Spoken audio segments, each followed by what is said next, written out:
విద్యాధర్ వచ్చి లాయర్ గారికి ఎదురుగా ముందు వరుసలో ఉన్న లాంగ్ సోఫాలో కుడివైపు సోఫా చేతి మీద మోచేయి ఆనించి కూర్చున్నాడు. షణ్ముఖం గారు టైం చూసుకున్నారు. ఆయన ఎవరి కోసమో వేచి చూస్తున్నట్టు కళ్ళు మాటిమాటికి గుమ్మం వైపు మల్లుతున్నాయి. జోబులో నుంచి ముక్కు పొడుం డబ్బా తీశారు. అది తెరిచి అందులో నుంచి నస్యం తీసుకుని గట్టిగా పీల్చి డబ్బా మూసి జేబులో పెట్టుకుంటూ, నేను అందరికీ టైం గురించి గట్టిగా హెచ్చరించాను.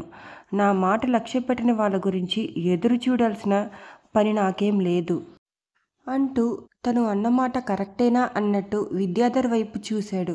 విద్యాధర్ ఆయన వైపు చూడటం లేదు. చేతి గొల్లు గమనిస్తూ పరధ్యానంగా వేరే ఆలోచనలో మునిగినట్టున్నాడు. ఆయన నరసింహం వైపు చూశారు. అతను అవును అన్నట్టు తల పంకించాడు. ఇంతమంది చెప్పిన టైంకి వాళ్ళ పనులు ఆపేసి వచ్చారు. తనకి వీలు కాలేదన్నమాట. ఆయన తనలో తను సణుక్కుంటున్నట్టుగా అని బ్రీఫ్ కేసులో నుంచి సీలు వేసిన కవరు తీశారు. ఇంతలో గుమ్మంలోంచి ఒక యువతి లోపలికి వచ్చింది. ఆమె వయసు 25 సంవత్సరాలలోపు ఉండవచ్చు. ఆరోగ్యంగా, సన్నగా, పొడుగ్గా, బంగారు తీగలా ఉంది. ఆమె ధరించిన డ్రెస్ అధునాతనమైన ఫ్యాషన్తో పాటు ఆమె అందమైన శరీరపు ఒంపుసొంపుల్ని నిర్మొహమాటంగా ప్రదర్శిస్తుంది. ఆమె ధరించిన కెంపుల నగలు ఆమె శరీర ఛాయ మీద పడి ఆఖరి సూర్యకిరణాల్లా మెరుస్తున్నాయి. ఆమె నడకలో, చేతుల కదలికల్లో, అడుగులు వేయటంలో వయ్యారపు సొగసు ఉంది. ఆమె హాలులోకి రాగానే ఆహుతులందరి కళ్ళు ఆమె వైపే కేంద్రీకృతమయ్యాయి. ఆమె వస్తూనే అలవోకగా ఎడం చేయి ఎత్తి సుతారంగా ఊపుతూ హాయ్ ఎవ్రీబడి అనేసి చకచకా షణ్ముఖం గారి దగ్గరికి వెళ్ళి హాయ్ అంకుల్ అంటూ బుగ్గ మీద ముద్దు పెట్టుకుంది. ఆయన ఆమె ప్రదర్శించిన అలవాటైన ఈ చనువుని కాదనలేకపోయినా అంటూ సొంటూ గల మనిషిలా జేబురుమాలు తీసి బుగ్గ మీద తుడుచుకున్నాడు. ఆయన చేసిన ఈ చర్యకి ఆమె ఎడమ కనుబోయ కొద్దిగా ముడిపడింది. అంతలోనే ఆమె కళ్ళు ఆయన ముందు తెరిచి ఉన్న బ్రీఫ్ కేస్ మీద నిలిచాయి. అంకుల్, విల్లు చదివేశారా? ఆ కంఠంలో ఆదుర్దా ఉంది. హమ్మయ్య, నేను రావటం ఆలస్యం అయిపోయిందని భయపడ్డాను. సరిగ్గా బయలుదేరుతుంటే ఇంటర్వ్యూ చేయటానికి ఒకతను ఫోటోగ్రాఫర్తో సహా వచ్చాడు. వాళ్ళని వదిలించుకుని వచ్చేసరికి తాతలు దిగొచ్చారు అంది. సమీరా, నేను నీకు టైం ఇచ్చాను. నువ్వు లేట్ చేస్తే అది నా తప్పు కాదు అంటూనే సమీరాని ఫోటో దగ్గరకు వెళ్ళి రమ్మనమని చేతి సైగతో చూపించాడు. సమీర ఆ సైగ తెలుసుకుంది, కానీ మన్నించలేదు. ఏమిటి ఈ ముహూర్తం? ఏమైనా వర్జ్యం బెడద ఉందా అంది చిలిపిగా. ఉంది. మీ మామయ్య నేను చెప్పినట్టు విని పెళ్లి చేసుకుని ఉంటే నాకు సమస్య ఉండేది కాదు. ఓ అంకుల్. సమీర గారాబంగా చూసి వెనక్కి తిరిగి లాయర్ గారికి ఎదురుగా ఉన్న లాంగో సోఫా వైపు వచ్చింది. అక్కడ కూర్చుని ఉన్న విద్యాధర్ని చూసి గిరుక్కున పక్కకి తిరిగి వేరే సోఫా వైపు వెళ్ళబోయి అంతలోనే విరమించుకున్నట్టుగా వచ్చి అతను కూర్చున్న సోఫాలోనే మధ్యగా కూర్చుంది. విద్యాధర్ కూడా అప్పటి వరకు వచ్చిన ప్రతి వారిని మర్యాదగా పలకరించి గౌరవంగా వారికి కూర్చునే చోటు చూపించినవాడు సమీరాని పలకరించలేదు సరికదా, ఆమె ఉనికే గమనించినట్టు ఊరుకున్నాడు. సమీర టీవీగా దర్పంగా సోఫాలో వెనక్కి ఆనుకొని కాలు మీద కాలు వేసుకుని కూర్చుంది. ఆమె కళ్ళు లాయర్ గారి ముఖం మీదనే నిలిచిన అంతర్యత్నం వాలుచూపులో విద్యాధర్ని పరిశీలించటానికి నిశిత ప్రయత్నం చేస్తుంది. లాయర్ గారు సీలు వేసి ఉన్న కవర్ను చేతిలో పట్టుకుని ఎత్తి అందరికీ సీలు చూపించాడు. అందరినీ కలియ చూస్తూ, ఫ్రెండ్స్, మన సదాశివరావు గారు పోయి ఈ రోజుకు 15 రోజులయ్యింది. ఇప్పుడు మీ అందరి సమక్షంలో ఆయన స్వదస్తూరితో వ్రాసి రిజిస్టర్ చేయించిన ఈ వీలునామాని ఓపెన్ చేయబోతున్నాం. మీ అందరికీ తప్పక రావాలని ఎందుకు విజ్ఞప్తి చేశానంటే, ఈ సదాశివరావు గారికి చాలా ఆస్తి ఉంది.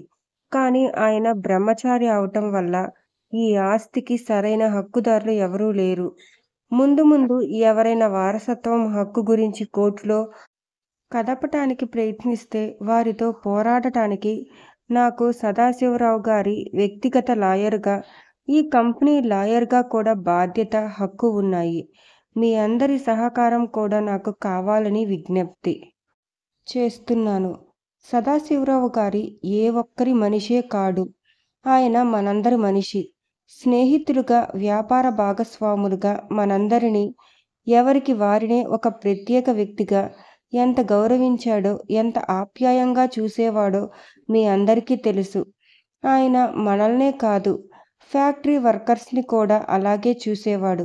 వాళ్ళు లేకపోతే తన జీవితానికి ఈ సుఖ సంపదలు, గౌరవ ప్రతిష్టలు ఉండేవి కావని అనేవాడు. ఇదంతా బాహ్యంగా మనకి ఆయన తెలిసిన మనిషి. ఇక ఆయన అంతర్యంలో నిగూఢంగా ఏముంది అంటూ వీలునామా కవరు చూపిస్తూ, ఇందులో ఇప్పుడు మనకి తెలుస్తుంది. ఇందులో ఏది ఉన్నా అది మనందరికీ శిరోధార్యం.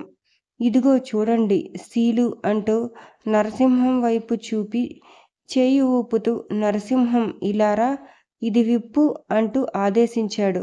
దూరంగా నిలబడి ఉన్న నరసింహం పరుగులాంటి నడకతో దగ్గరికి వచ్చి వీలునామా కవరు దోసిలిలో పట్టుకుని భక్తిగా భద్రంగా ఆ సీలుని తొలగించి కాగితాలు తీశాడు.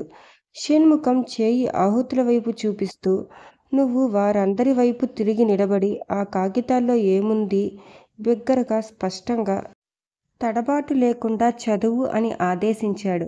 నరసింహం విల్లు కాగితాలు తెరిచి పట్టుకొని ఆసీనులైన ఆహుతులకి అభిముఖంగా తిరిగాడు. కొందరి ముఖాలు చాలా ఆసక్తిగా ఉన్నాయి. సమీర ముఖం ఉద్విగ్నభరితంగా ఉంది. వెనక్కి ఆనుకొని టీవీగా దర్పంగా కూర్చున్నదల్లా సరిగ్గా కూర్చుని ముందుకు వంగింది. అంతలోనే మళ్ళీ వెనక్కి వాలి కాలు మీద కాలు వేసుకొని కూర్చుంది. నాలికతో తడారిపోతున్న పెదవుల్ని అద్దుకొని జేబు రుమాలు తీసుకుని అద్దుకొని తుడిచివేసుకుంది. విద్యాధర్ వైపు క్రీగంటన చూసింది. అతని ముఖం ఎలాంటి భావ సంచలనం లేకుండా నిర్లిప్తంగా ఉంది. నరసింహం కాగితాలు చదవటం ప్రారంభించాడు. డియర్ ఫ్రెండ్స్, ఈరోజు అనగా మే 17వ తేదీ మంగళవారం ఉదయం 11:30 త్రివేంద్రంలో టెంపుల్ స్ట్రీట్లో ఉన్న డ్రీమ్‌ల్యాండ్ హోటల్ 4వ అంతస్తు 120వ నంబర్ గదిలో తూర్పు ముఖంగా ఉన్న ఈ టేబుల్ దగ్గర కూర్చుని నా స్వతస్తూరితో నా ఆస్తి, నా తదనంతరం ఎవరెవరికి చెందాలో నికరంగా నా ఈ వీలునామాలో రాస్తున్నాను. 2 వారాల క్రితం హాలిడేకి ఈ త్రివేంద్రం వచ్చిన నాకు లైట్‌గా హార్ట్‌అటాక్ వచ్చింది. మృత్యువు నా తలుపు తట్టి ఇక నువ్వు బయలుదేరాల్సిన టైం అయ్యిందని వార్నింగ్ ఇచ్చినట్టుగా భావించాను. అందుకే ఈ వీలునామా రాస్తున్నాను.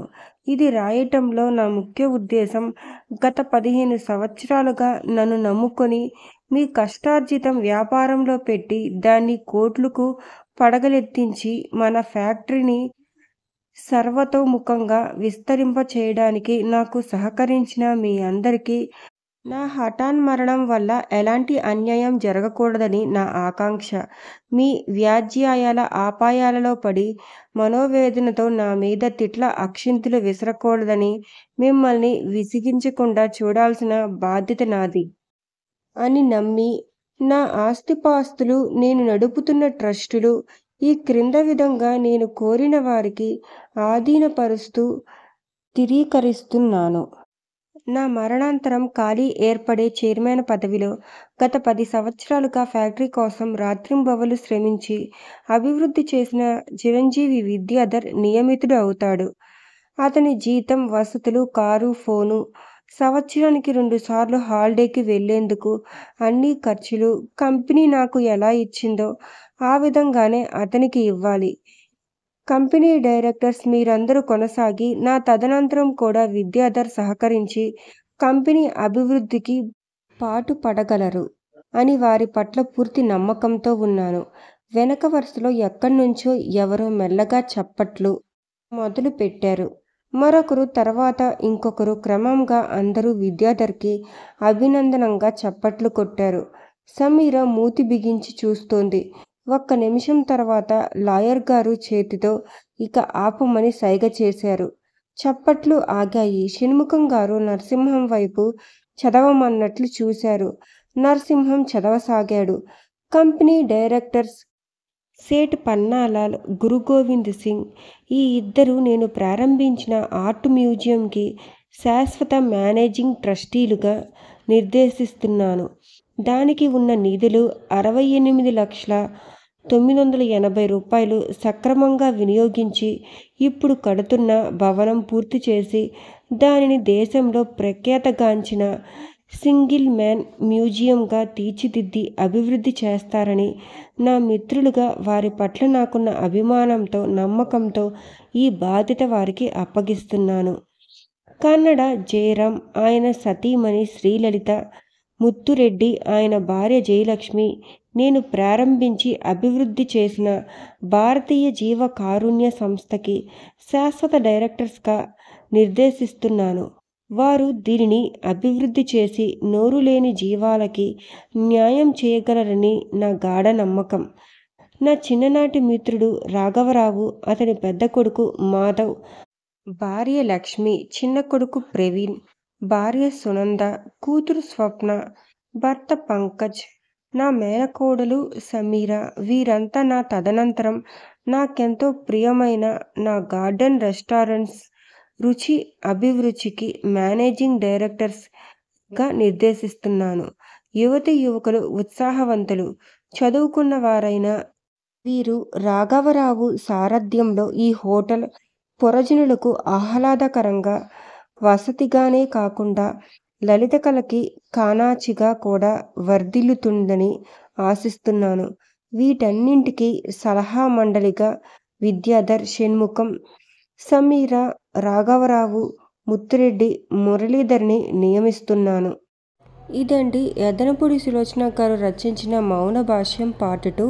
మీకు కనుక నా వీడియో నచ్చినట్టయితే please like, share, comment and subscribe my channel. Thanks for watching my video.